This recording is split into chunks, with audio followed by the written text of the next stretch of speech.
তেওঁলোকৰ মিছপ্ৰপাগাণ্ডা হৈছে তেওঁলোকৰ অপপ্ৰচাৰ। সেই অপপ্ৰচাৰ কাৰণে মই আপোনালোকক আজি মাতিছোঁ যাতে সেইবিলাকৰ কথা যাতে ৰাইজৰ আগত ভুল বুজাবুজি হ'ব নালাগে। ইলেকশ্যন জিকক আমি তেওঁলোকৰ মই আশীৰ্বাদ দিছোঁ, জিকিয়া হওক, কাউন্সিলৰ EM হওক, চৰকাৰ হওক, কিন্তু যে অপপ্ৰচাৰৰ পৰা মিছপ্ৰপাগাণ্ডাৰ পৰা তেওঁলোকে যে ৰাইজে ভোট দিব সেইটো আশা কৰিব নালাগে।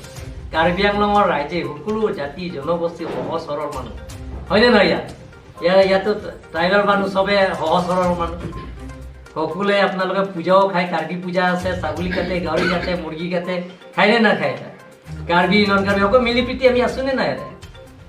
আমি কাৰ্বি আংলঙত আপোনালোকে এতিয়া দেখিছে আগতে সংঘাত হৈছে, কাৰ্বি কুকি সংঘাত এক্সট্ৰিমিষ্টৰ লগ লাগি, কাৰ্বি ডিমাচা সংঘাত, কাৰ্বি ৰেংমা নাগা সংঘাত।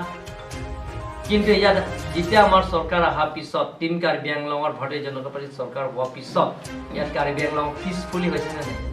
কাৰ্বি আংলঙত যিমানখিনি উগ্ৰপন্থী আছে, লাষ্ট DNLA তেওঁলোকৰ মই আলোচনা কৰি ইটিকা ডাঙৰীয়াহঁতৰ লগত, নাইডিং ডিমাচাহঁতৰ লগত আলাপ আলোচনা কৰি তেওঁলোকে চিফ মিনিষ্টাৰৰ লগত বহিলে, চিজফেয়াৰ হৈ গ'ল, চৰকাৰৰ লগত এগ্ৰিমেণ্ট কৰিব। পিছত কাৰ্বি আংলং শান্তি হ'লে ডেভেলপমেণ্ট কাম কৰিব পাৰোঁ।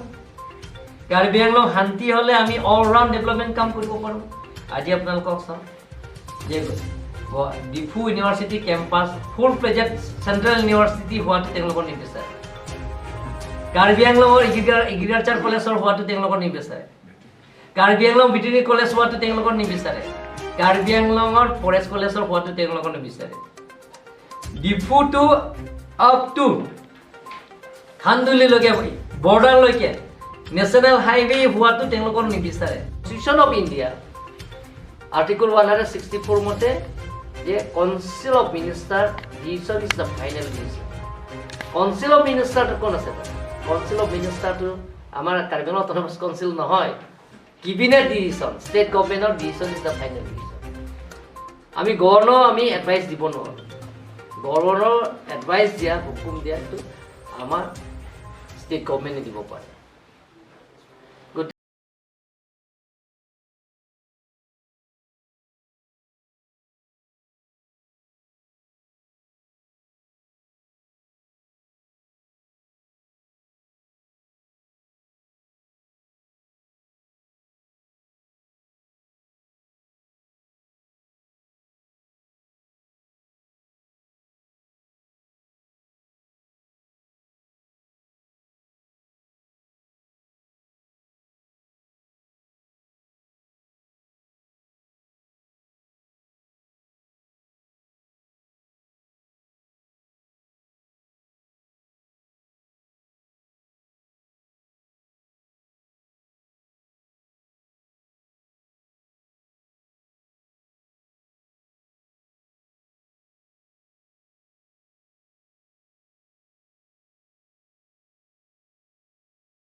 কাৰ্বি আংলং অট'নমাছ কাউন্সিলে যিমানখিনি এনগেডাৰ কৰিব, কাৰ্বি আংলং অট'নমাছ কাউন্সিলৰ পৰাহে এডভাৰটাইজমেণ্ট কৰিব।